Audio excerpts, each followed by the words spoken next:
Madame la sous-préfète, monsieur le sénateur, monsieur le maire et président de la communauté de communes, cher Jean-Claude, monsieur le sénateur, monsieur le député, ma chère collègue Emmanuel Fraîche, monsieur le président directeur CAF, monsieur le vice-président de la région, je vous ai dit à mon frangin, cher Kamel, merci d'être là.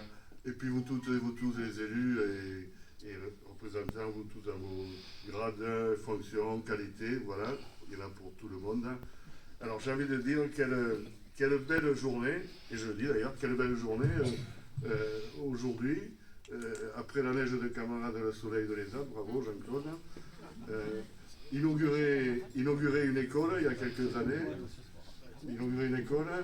ouvrir une crèche, un relais multi-accueil, après avoir aussi, il y a plusieurs années de cela, inauguré une école maternelle qu'on appelait la Rolls-Royce des maternelles de la région à l'époque. Je crois que pour un élu comme toi et tes prédécesseurs, Jean-Claude, quel bonheur,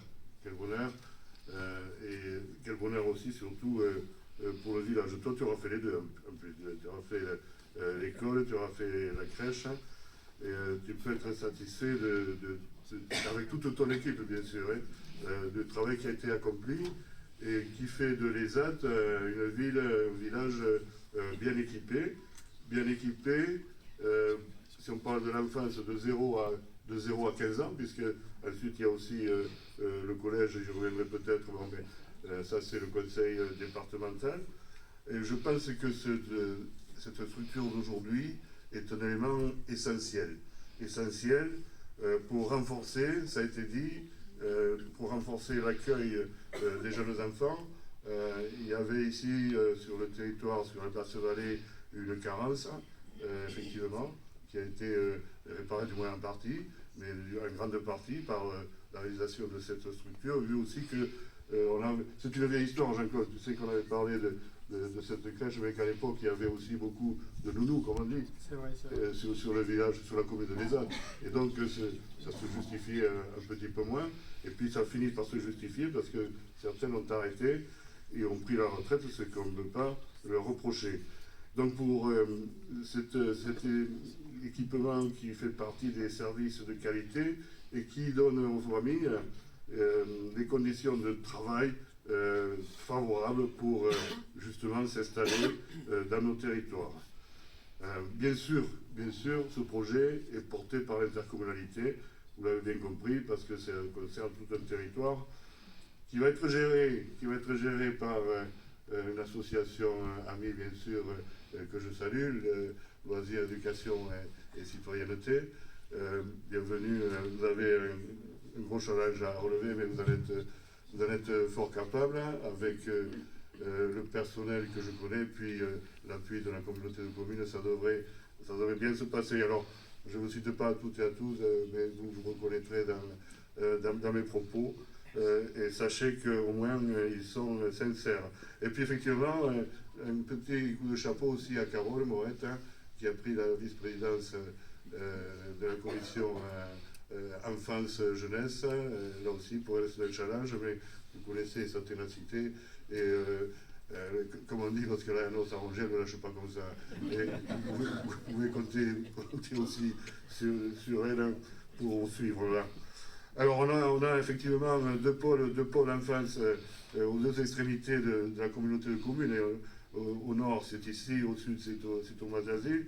Bon, il y a peut-être une réflexion à continuer, effectivement, ça a été dit par Jean-Claude, et cette réflexion, nous l'amènerons ensemble.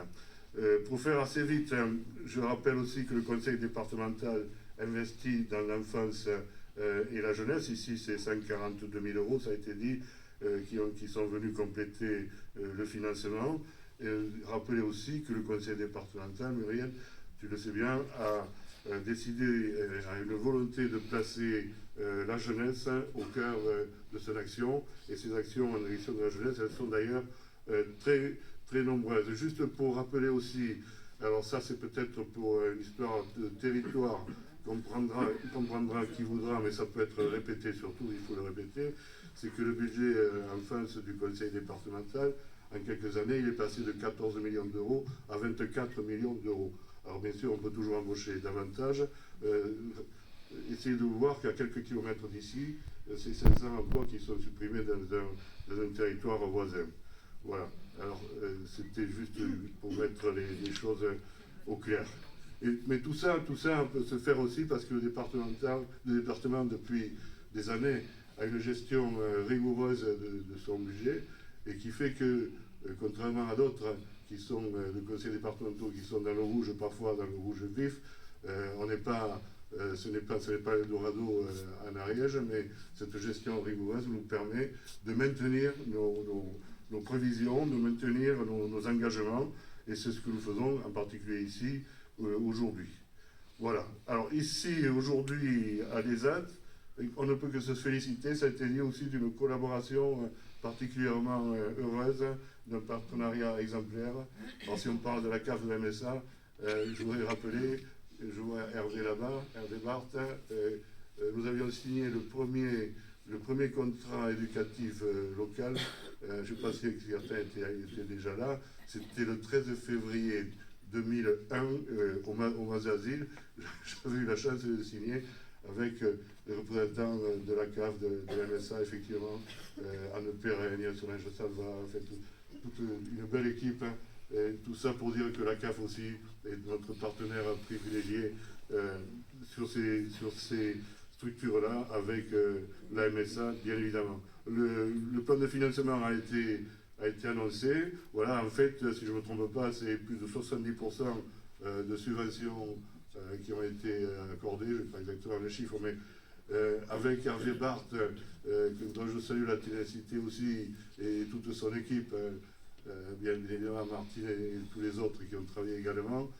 J'ai envie de dire que quand on lance des projets en communauté de communes, déjà, on se dit qu'il faudrait passer 70%. Et on est en gros dans ces eaux-là. Et c'est quelque chose qui a bien retenu, d'ailleurs, je la vois là, au Bénil, qui dit un projet, il faut arriver à 80%. Oui. 80%, attention, ça peut arriver, mais c'est quand même assez rare. Voilà. Alors, bravo à tous. J'ai envie de te dire, mon cher Jean-Claude, conservons la force ensemble de ce travail en équipe. Nous sommes toujours autour de toi, autour de notre président, et c'est comme ça que nous avançons. Merci.